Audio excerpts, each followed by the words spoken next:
Welcome back to SwitchCorner Hidden Gems Volume 11. If you haven't seen Volumes 1 through 10, you can catch that over on the channel right now.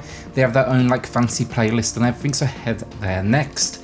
This week though, I got one real new release for you and then some older ones that are well worth a look, and we're going to be breaking down 5 games as always. So with that luck, hit subscribe if you love the Switch as much as we all do here, join our growing family, and let's get started. So this week I ended up revisiting Ni no Kuni, an incredible game where the involvement of Studio Ghibli on the animation front definitely elevated it to, masterpiece status, and it got me thinking, where else can I find a similar style? And that took me back to Forgotten Anne. For me, this is one of the most visually stunning games on the Switch when it just comes to that kind of anime come to life style. Here though, we find ourselves in what's known as the Forgotten Lands, a magic world made up of all the things, we forget about. Think toys, notes, clothing, just general household appliances.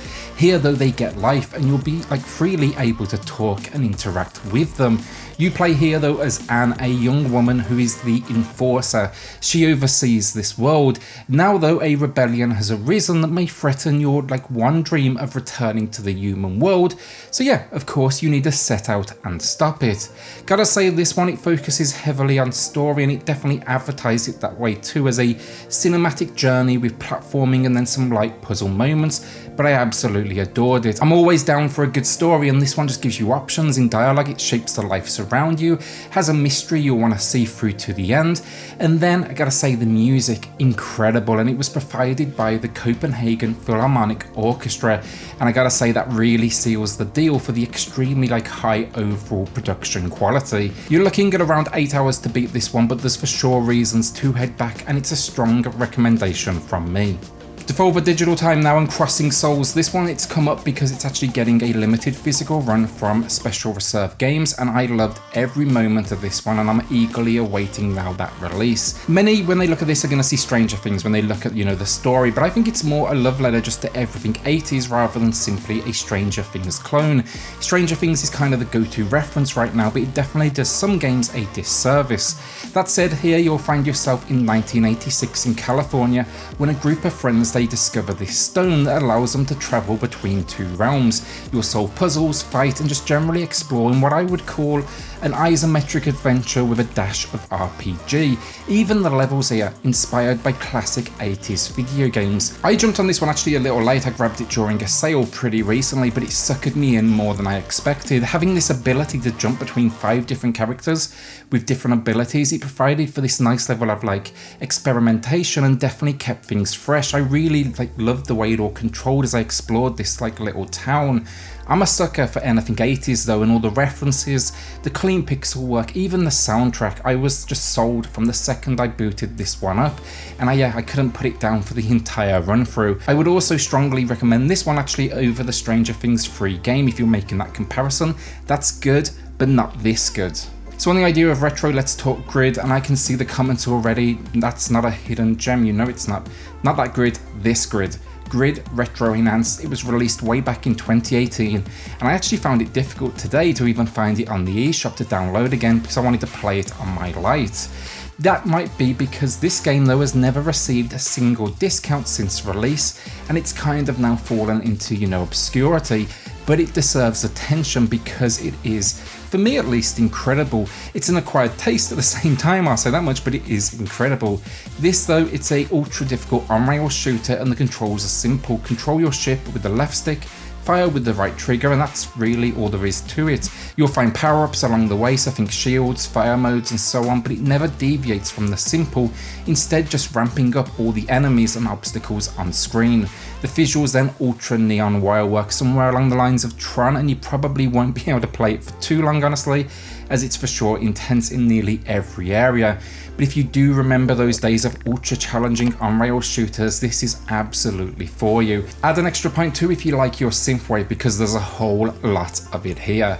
This cyberpunk inspired game though, where you're basically hacking your way through this world, is unlike anything else out there on the Switch right now. It even has power of the glove mode, and if you're old enough you'll get that reference, but basically you hold one Joy-Con in front of you and you use motion controls. Love this game, still trying to beat the damn thing 2 years later as well, but I put a ton of hours into it and I got every bit of my money's worth. Just a reminder though, not once has it gone on sale, so it could be on that wish list a long time if you do decide to go that way. Hopefully this video will prove lucky though and it will drop into the sales next week.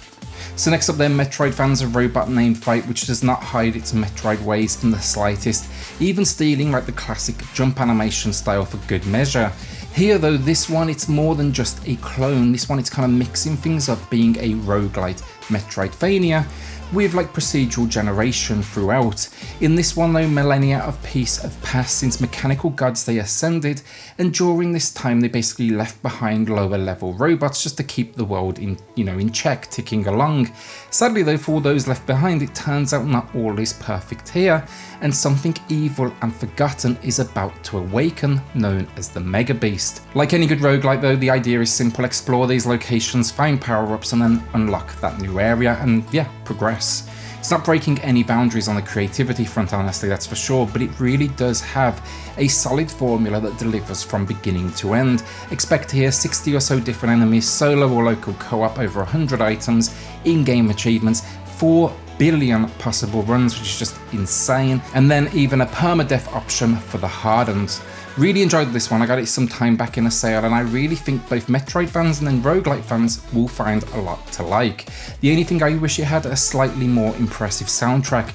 I can kind of see what they were going for, but it doesn't quite make the landing, and it ends up feeling, I'd say, a tiny bit uninspired. Couple of years old now though, this one, and I checked it out again in the lead up to this video, and it still absolutely has the goods. So our final game then, and a brand new one, Paradise Killer. I'm taking a leap of faith here and saying it's destined for cult status, and honestly, I just want to bring attention to it, and this seems to be kind of the best way to do that, even if it is brand new. What a game this is though. Not only does it do just an incredible job of creating something wholly unique, visually, but the story is just as eccentric to go alongside it. Here though, we find ourselves in a world where the island we live upon is not only inhabited by gods, but actually regenerates every few millennia. Basically a council, it oversees the island and powers this island by psychic powers and prayer. These powers though, they attract demons who eventually corrupt the island, causing that next regeneration. The problem this time though, the council on the night of regeneration, they've all been murdered, and you'll be taking on the role of Lady Loveday as a master detective to work out what happened before you transition to the next island.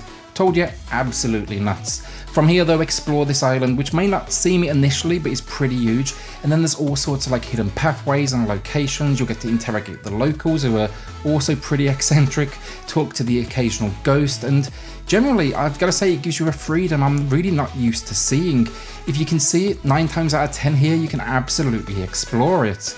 Gather evidence though, and then present your case to the judge. Just be warned, you only get one attempt at the trial, so do make it count. I solved some of the cases I came across, I missed on others, and that's now all the more reason for me to go back and revisit the island known as Paradise 25. This is a hell of a ride. There's a strong visual style, incredible soundtrack, kind of sounds like Eric Clapton found synthwave during his like Lethal Weapon days, and yeah, this is just really exceptional stuff. The only minor issues, the occasional visual glitch I came across pop in as well a tiny bit, and then the movement, it can be a tiny bit clunky at times, but nothing you won't get over with how good the story is. Didn't review it on the channel, but if I had, this would have been a great 8 out of 10, maybe even honestly an amazing 9 out of 10. I've enjoyed it that much. Pick this up immediately, or at least add it to the wish list. You will not regret it. And that is it, another 5 hidden gems down. Do you own any of these already, and will you be adding any to the collection, or at least the wish list? Remember then to check out volumes 1 through 10 of this series if you haven't already.